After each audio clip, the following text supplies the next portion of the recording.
Well, tremendous electricity inside the Spectrum in Philadelphia. Let's talk about the tale of the tape. Buster Mathis Jr. and Mike Tyson. Mathis, 25 years old, Tyson at 29. Both about the same size. Tyson has not fought a heavyweight this small in a long time. In fact, only one previous meeting. You see the weight advantage for Mathis Jr., the reach for Buster Mathis Jr., but the power is not there. The power belongs to Mike Tyson. Buster Mathis Jr. tonight will be in a defensive, hustling mode. Now, the rules, the 10-point must system. 3 judges will score the fight. 3 knockdown rule is in effect. Standing 8 count is in effect. Referee or the doctor can stop the fight. Fighter cannot be saved by the bell except for the last round and the foul rules. Before the end of the 3rd round, technical draw. After the 3rd round, the scorecards. Right now, let's go up to our ring announcer, Jimmy Lennon Jr. Ladies and gentlemen in attendance, boxing fans joining us across the nation on Fox, and sports fans joining us around the world. We welcome you to the city of brotherly love and the core state Spectrum here in Philadelphia, Pennsylvania, for the featured bout of the evening, brought to you by Don King Productions and Miller Lite. This bout coming your way is sanctioned by the Pennsylvania State Athletic Commission, the chairman, former Philadelphia Eagle star and Hall of Famer Chuck Bednarik. Commissioners Andy DePaul, George Bucchetto, and the Honorable Yvette Payne, Executive Director Greg Serb. Physicians at ringside, Dr. Paul Steinberg, Dr. Alan Brackup, and Dr. Cato Lorenzen. Timekeeper at the bell, Jimmy Mina. Keeping count of the knockdowns, Jim Bruce. Introducing our judges, scoring this bout from ringside, Ron Greenlee, Carol Polis, and Adelaide Triplett. Introducing our referee in charge of this bout, and he will be giving instructions after the introductions, Frank Cappuccino. All right, fans, here we go with our main event of the evening, a heavyweight special attraction scheduled for 12 rounds of boxing. Introducing first on my left, fighting out of the blue corner, entering the ring wearing gold trunks with black trim and hailing from Grand Rapids, Michigan. He weighed in at 224 pounds. He is undefeated in his campaign as a professional with 20 wins, no losses, 2 no contests, with 6 wins coming by way of knockout. He is representing the long-time fighting family tradition. Please welcome the IBF #4 heavyweight contender and the current USBA heavyweight champion, introducing the undefeated Buster Mathis Jr.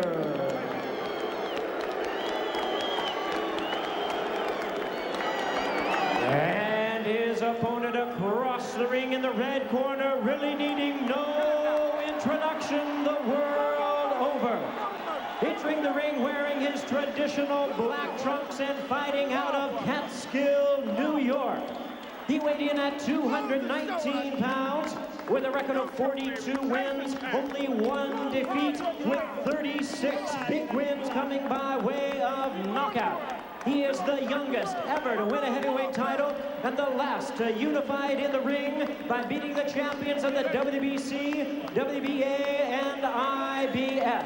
Currently ranked the #1 contender and continuing his quest to regain his titles, please welcome the former undisputed heavyweight champion of the world, the one, the only, Mike Tyson.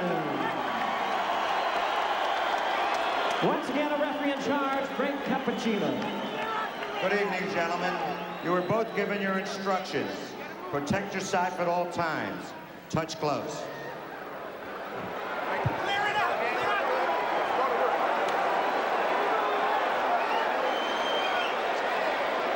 Well, for Buster Mathis Jr., his father, the one-time heavyweight contender, Buster Mathis Sr., who died of a heart attack 3 months ago, gave his son, Sean O'Grady, a word of advice about intimidation. Yeah, he said, even if you can't be a champ, you can make a lot of money. This business isn't always about hitting or getting hit. Get in there, box, and move. Walk around a fighter like Mike Tyson. Don't be intimidated. And here we go, and Mathis just falling down, not being struck by Tyson, who himself missed on a left uppercut to begin things here. He ran right at Mike Tyson, much like Peter McNeely did, which he thought was interesting. Said Mike didn't handle pressure too well. Well, this is interesting because that's like a lamb walking to the slaughter. He ran to the slaughter. Well, he was surprised that Peter McNeely was able to back up on Mike Tyson, and that's what he's trying to do. Put him back on his heels. A fighter doesn't have as much power backing up. Oh, and another missed uppercut by Mike Tyson. Come on, get them hands loose. One of the things that the strategy involved with Buster Mathis Jr. tonight, be defensive. And again, Tyson continues to miss.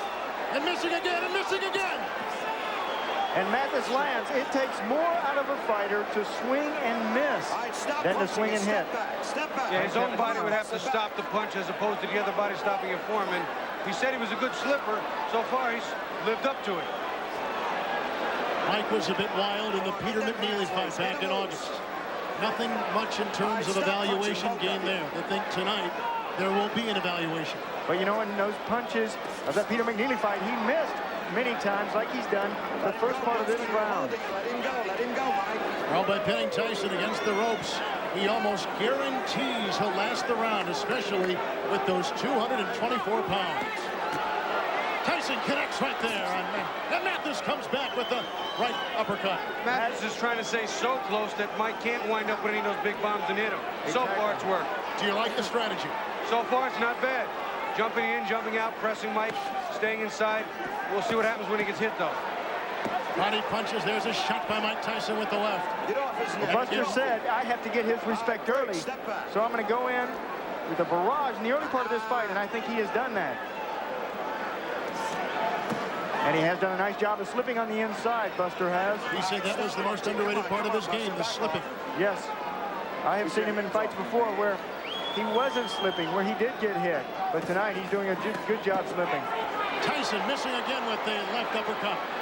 Tyson really trying to swing from the third row. Step back, Buster. Just briefly a moment ago, Mike switched to southpaw and threw like a right jab, which I thought was interesting. Well, it's not too hard right now to discern the early strategy by Buster Mathis. Oh, yeah, smother the power, get inside of it. What you can't do with a fighter like Mike Tyson, his hooks are too big. You can't go away from him. All he does is extend his hooks. Yeah. With Bobby Chaz and Sean O'Grady and James Brown, Kevin Harlan ringside at Philadelphia's Spectrum. We are through with round one, and Buster Mathis has lasted. Tyson is not sharp. Look at all these misses from him on the inside. Buster Mathis, there is a miss. Strike one, strike two. Buster Mathis doing a good job of rolling on that big belly that he has to try to avoid punches. Here comes Tyson now, connecting with the left jab and coming with the right, and again, he is crowded by Mathis. You notice that Mike this time, instead of coming out throwing hooks, which Buster can get under, came out jabbing, setting up the jab. Even a short man can be effective with the jab. Mathis picked off some of Tyson's shots with his glove and made him miss with his movement. That slipping we talked about before. And again, Tyson coming and missing again with the left hook. But swinging with a lot of power. Step back. Let him go. Swinging and missing, Mike Tyson. Says that he is physically stronger now. Oh, low blow from Buster Mathis. Mathis had to do something to take away that barrage from Mike Tyson. He didn't want to be intimidated. Bobby Chaz, what about the size, the height of Mathis and Tyson going up against a guy almost shorter? Well, you know, that's a funny thing because I used to tell people, listen, if I ever go up to heavyweight and I fought Mike, I'd get underneath Mike. He'd have to punch down at me, which is something he's not only not used to, but not as good at. And you're going to see some quick combinations by Mathis. With the combination right there, and that's exactly what Mathis is doing. There is no quit in Buster Mathis. Game young man, and he's taking it to Mike Tyson. Tyson's the one trying to hold on. Step back. No one thought that Buster Mathis Jr. would last through round one. He has done that, and he is halfway through round two. Now, as we spoke about before, the jury's still out until he fights a top contender. Well, some of his detractors may say, wow, Buster Mathis manhandled him at points. Mike isn't the Mike of old. Tyson misses again with the left. From the southpaw The stance. left. And he comes with the right. And Mathis comes back. Game kid. Buster Mathis loves the uppercuts. There's his best punch. Watch on the inside. You turn your palm in and throw that uppercut. Both of them trading them. Counter punch, and there's a body blow thrown with the heavy right by Mike Tyson. Mathis says he has more power in the right hand than the left. His style is moving his head, slipping inside, fast hands with sharp punches. See, this is one thing bigger, taller fighters can't do to Mike. Can't get him to the ground. That was the right shot to the thigh. On the hip bone. If you can hit your opponent on the hip bone and get away with it, he won't be able to walk as well. He'll notice that tomorrow. He can wait till tomorrow. He has to last tonight. Oh, he'll feel every punch tomorrow. Oh, and there is a nice right uppercut. And then Tyson counters himself. Now exchanging blows. Mike is still missing a lot of big shots. Big, clean shots that the big, tall guys don't get out of the way of. The little man seems to be able to. Tyson again missing with the left. Underneath. Go to the third round. Non-stop action in this battle between two big heavyweights. And surprised that Buster Mathis Jr. has lasted into the third round against Mike Tyson. I think he's got Mike a little mad now. Mike seems to have a little bit different attitude. He's got to work him behind the jab. I can't believe I'm saying this, but Mike Tyson's to step back and jab. Yeah, they're telling him between rounds. Jay Bright saying 5, 6, 7 punch combinations behind the jab. Whoa. Tyson missing twice with the right. Oh, and Mathis felt that right there, and again he plows into Tyson in the ropes. Tyson said, no matter what happens tonight, trust me, I'm going to give you something special. He's giving Buster Mathis a lot special.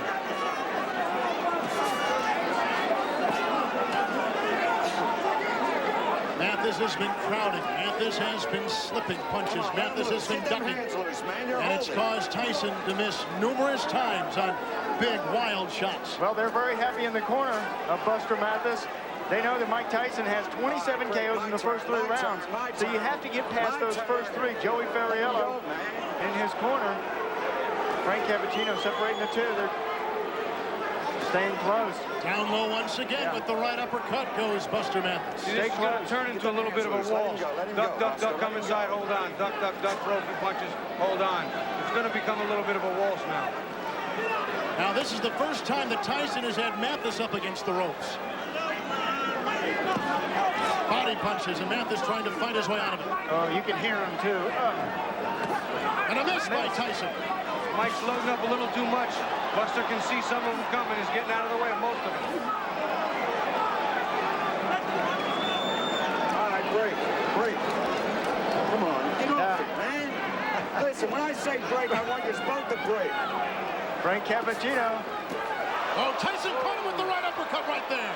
See what Mike's doing? He's stepping now. He's coming in and stepping off and firing the uppercut, waiting for Buster to Douglas, Buster Mathis to duck, and come up with the shots. Missing again by ducking. Yeah, trying to get the angle is Tyson.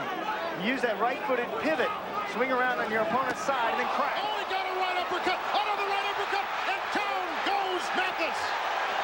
See, he stepped back and did it again, stepped off and around, and ripped that uppercut to where Mathis was ducking right into it. 9, 10. He didn't beat the count. A devastating right uppercut, 2 of them by Mike Tyson, and he is knocked down Buster Mathis Jr.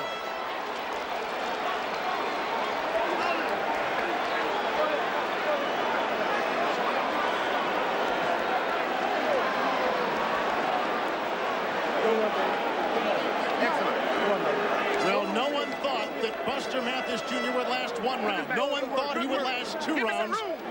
and almost no one gave him a chance to get into the third, but that's what he did. Somewhat of a surprise here in Philadelphia, but Mike Tyson wins again. They know it, and he was laying all over. And we will be back with replays and interviews coming up after this, as Mike Tyson wins by TKO at 2:32 of the third round. Decision on the Mathis Tyson bout. Let's go to our ring announcer, Jimmy Lennon Jr. Ladies and gentlemen, we have the time of 2 minutes, 32 seconds in round number 3. Our referee in charge, Frank Cappuccino, reaches the count of 10. The winner by way of knockout, Mike Tyson.